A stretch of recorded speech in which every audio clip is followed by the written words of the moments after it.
روضہ رسول پر جائیں تو اعلی حضرت یاد آتے ہیں. انہوں نے ہمارے لیے آسانی کر دی، ہمیں الفاظ سکھا دیے، ورنہ تو ہمیں انتخاب مشکل ہوتا. روضہ رسول کے سامنے ادب سے کھڑے ہو کر کتنا مزہ آئے گا پڑھنے میں. چمک تجھ سے پاتے ہیں سب پانے والے. نبی سامنے ہوں، ادب سے عرض کر رہے ہوں تو وہ مزہ ہی اور. چمک تجھ سے پاتے ہیں سب پانے والے، میرا دل بھی چمکا دے چمکانے والے. اللہ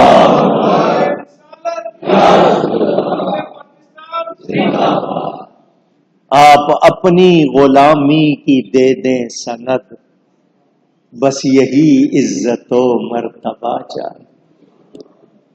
قسمت میں لاکھ پیچ ہوں، 100 بل 1000 کج، یہ ساری گتی ایک تیری سیدھی نظر کی ہے. اور سرکار ہم گواروں میں طرز ادب کہاں، ہم کو تو بس تمیز یہی بھیک بھر کی ہے. کیوں مانگیں گے مانگ جائیں گے، منہ مانگی پائیں گے.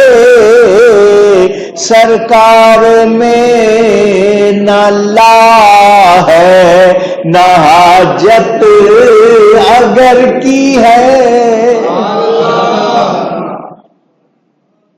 کس بارگاہ میں پہنچے.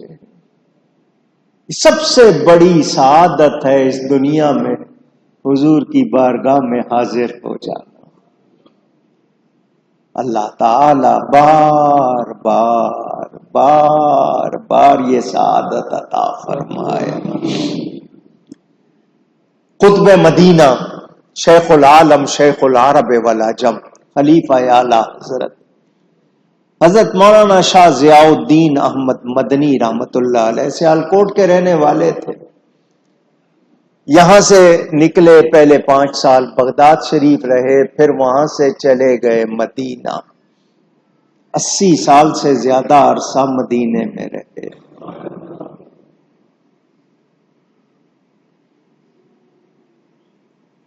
حضرت نے وہاں جو کام کیا، روز آپ کے ہاں میلاد ہوتا تھا، جبکہ وہاں پر میلاد کی اجازت نہیں تھی. آپ کے ہاں روز ہوتا تھا. گورنمنٹ کو پتا بھی تھا مگر کوئی ہاتھ نہیں ڈالتا تھا.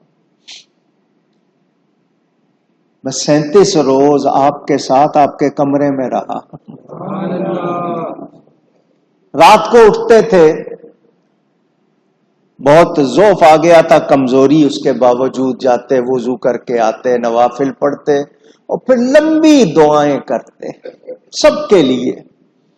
اور دعا کر کے حضور کی طرف اشارہ کر کے ایک شعر پڑھا کرتے تھے، ان سے سن کے مزہ آتا تھا.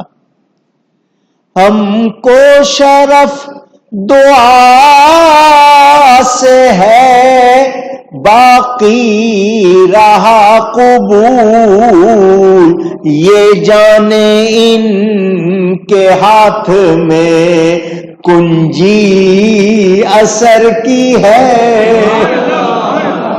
ہمارا کام دعا کرنا ہے. اگر دعا کا اثر کا معاملہ ہے وہ نبی کے ہاتھ میں، اللہ نے ان کو چابی دی ہوئی ہے اثر کی.